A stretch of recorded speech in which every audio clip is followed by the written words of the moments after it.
Subscribe to our channel and press the bell icon to never miss an update. It's a very tricky position to be in for somebody so young, because then you're not really evaluating your options. So Right. I left it till the very last moment. Nahi, I don't want to do right now, and we'll see then. But when the decision came, if I have to do an MBA or not, you have to ask my friends around. I was so confused.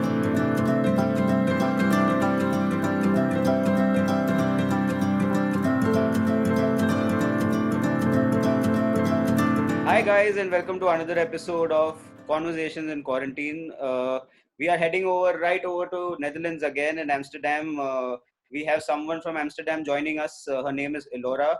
She is an engineer from BITS Pilani Goa campus, and then she's done her MBA from ISB, and she's worked at a bunch of really interesting tech companies, doing a variety of roles. Ellora, thanks so much for doing this with us. Welcome to Conversations on Quarantine. Most welcome. Happy to be here. Ellora, to begin with, was engineering always the plan? Well, there was a decision-making point in my life in 11th where I had to choose whether I want to go down the engineering route or the medical route. But then fairly quickly I did my pros and cons and I decided it would be engineering. So yes, that was always the plan, I could say so. While you were coming out in the final year when you were at BITS Goa, what were your thoughts about your career? What was the kind of work you wanted to do?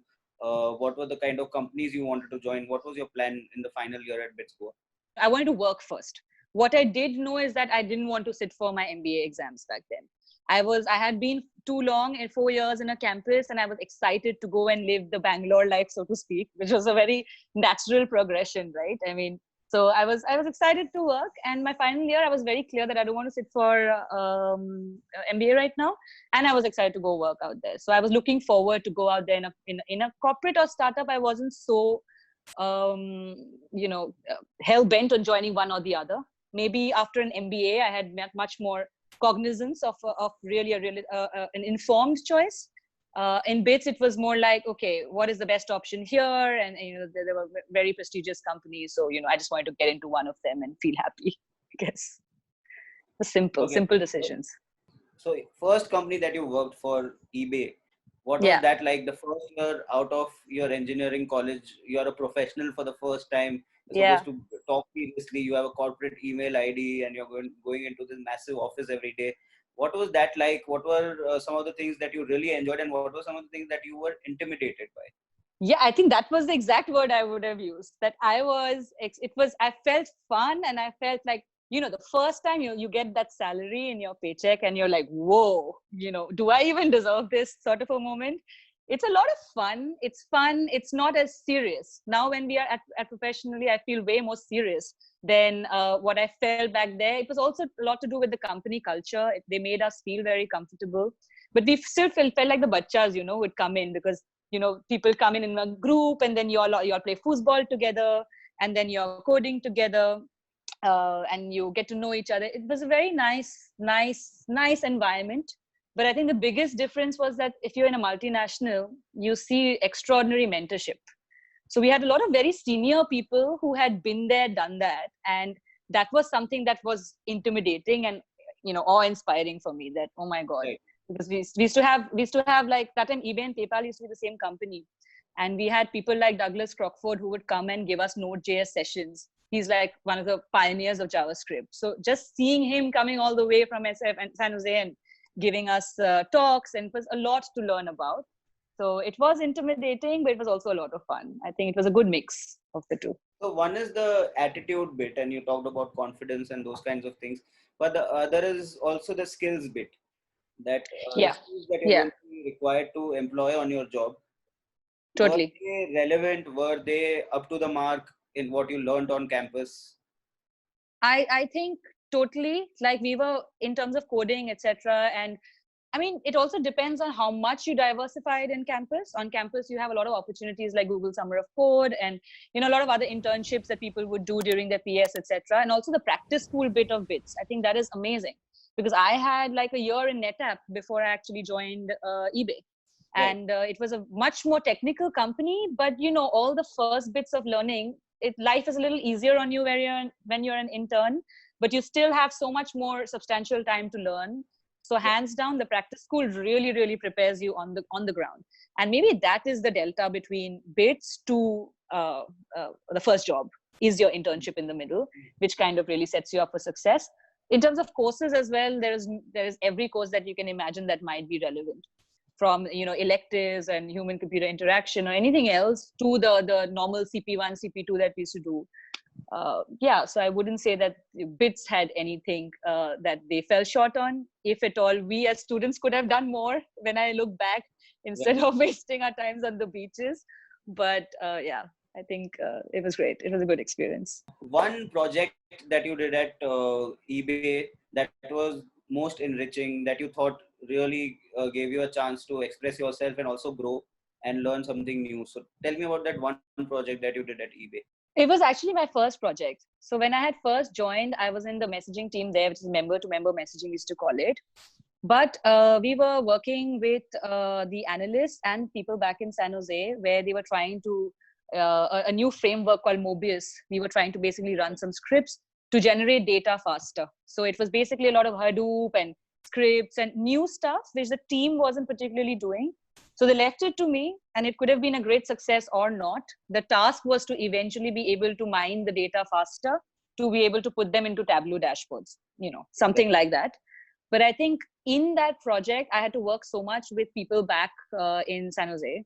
And also it was very independent and a lot of stakeholder management. So it was a lot of fun. I think that really, it was a big project. It was like a 4-month project, but that also kind of gave the team confidence that I could do it, or they had some faith in me, I think. So that was fun, I think. But another project which was a real world project was when we had launched live auctions in New York with a tie-up in Sotheby's, I think. And we had to put something live on the site. And because of being in the US, my entire product team used to be in the US, and we were just 200 devs in eBay. So the rollout was happening like in the middle of the night. So we were waking up at like 4 a.m. and seeing everything's fine, and we still wanted to be a part of the team. So that for me was very exciting, because I was like, what is happening? And this is the first mega launch that we were doing, which kind of had to be coordinated across geographies in London and Sydney and New York and Bangalore. So that was also super fun. I think one of the first auctions that they were doing live with eBay involved. Right. So it was a fun project. During your time at eBay, when is it that you realized that you want to pursue an MBA and maybe not continue as a developer throughout? Actually, there's a fun story to it. My MBA admit, I had my MBA admit while I was in engineering. So I got my ISB admit under this program called the YLP, or the Young Leader Program, where they come to school and then you basically apply then, and you get a 2+1 admit. So you're supposed to work for 2 years minimum, and then you get it's a normal PGP entry, but it's before. So I had that. So when I went into engineering, it was actually, to be very honest, it was very comfortable space to be in. Ki, haan, you have your admit, now enjoy 2 years, then 2 saal baad dekhenge kya karna hai. But it's a very tricky position to be in for somebody so young, because then you're not really evaluating your options. So right. I left it till the very last moment. Ki, nahin, I don't want to do right now, and we'll see then.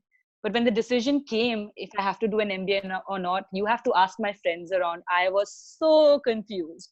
I was like, I don't know if I want to do this. Should I go? Should I not go? And then I speak to a lot of people on one-on-one mentorships as well. And I see the same dilemma, especially like if you've done that 2 years, should I do an MBA now? Should I not do it? What is the right time, etc. So I remember being utterly confused whether I want to do it. And it was more difficult because it was ISB. Had it been, it was a very prestigious institute to just give up on. And so, yeah, it was a dilemma. I took the decision of doing it. I did not have the defining moment where I would say that, I want to tilt the scale. It was time. I had to take a decision within a time. And at that point of time, whatever I knew around me, I had to make the best decisions. And it was a very risk-averse, calculated decision that, it's too good an opportunity to give up on. And this I want to tell people, because I know everyone gets that same anxiety, whether it's the right decision or not. However, in my 2 years at eBay, I did work in the product team, and I did engage with my product manager, etc. So I knew that product management was something that was more fit for my skills, and I wanted to do that. Whether MBA was the route to take to do that, that was one of the ways to reach that route, right? It was just, the means to an end. But so yeah, the time ran out, and then I decided that I want to do this, and I will. And MBA was in India again. When I think later we can discuss about it, but in India, and MBA kind of brings you closer to the end goal if your end goal is product management. So it was a safe decision to take, and it was one of the most prestigious universities in India. So that's how I took the decision back then. There was also a financial decision to be made, right? You are coming out of BITS Goa, and you've got a decent salary package to begin with at eBay. You can grow through the ranks every year. Yeah. You'll make versus Totally. doing an MBA. ISB is probably the most expensive program in India Yes. right now, and that is a financial decision as well, right? So Correct. how do you look at that financial decision at that point of time? So I knew that I would have to finance my education, and I knew I was prepared mentally to finance my education. That didn't scare me. I think we have enough banks who are ready to finance people, from universities like ISB. So it wasn't an issue. About the ROI, I was doing the MBA at a time where I knew that if I went into the profession that I wanted to go into, then it wouldn't be too much of a burden. You do the math, it comes out fine. So Right. that wasn't really the criteria that would have said yes or no. The finances were a criteria for me to choose between a university abroad or in India.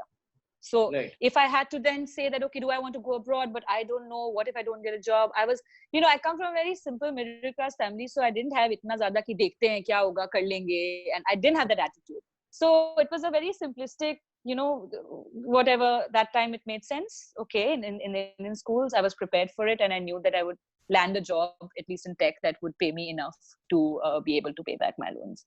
So yeah. So did you do research about what were the kind of product management roles that were being offered at ISB before you joined ISB? I did find out all the kind of roles that come at ISB, of course. You need to do your research. So the only advice I need to give people is that MBA is not the place you go to figure out. It's in BITS. You have 4 years. You have the time to cover the ground where you have missing pieces. You have the time, and you can figure it out. But in a 1-year MBA especially, you don't know what hits you. You reach there and it's like a lightning strike, and before you even know it, it's over. So do your research as much as possible before you go into it, because whenever you have a goal, you're much more likely to attain it, rather than being, I'll go there and then do everything. Because again, everything at ISB was about prioritization. But I'll come to that later. I think, just know what you want to do the MBA for. Tailor it down to 1 or 2 things. Of course, you will have, I can do a strategy role and I can do a consulting role, maybe. But, have it narrowed down a bit, so that then you can be more focused to get more out of the MBA. Because I wanted to experience the startup life as well. I'd heard so much. It was thriving back then. I had just come from eBay. It was an MNC. So I did have Microsofts of the world that I could have pursued, but then I decided to go down the startup route.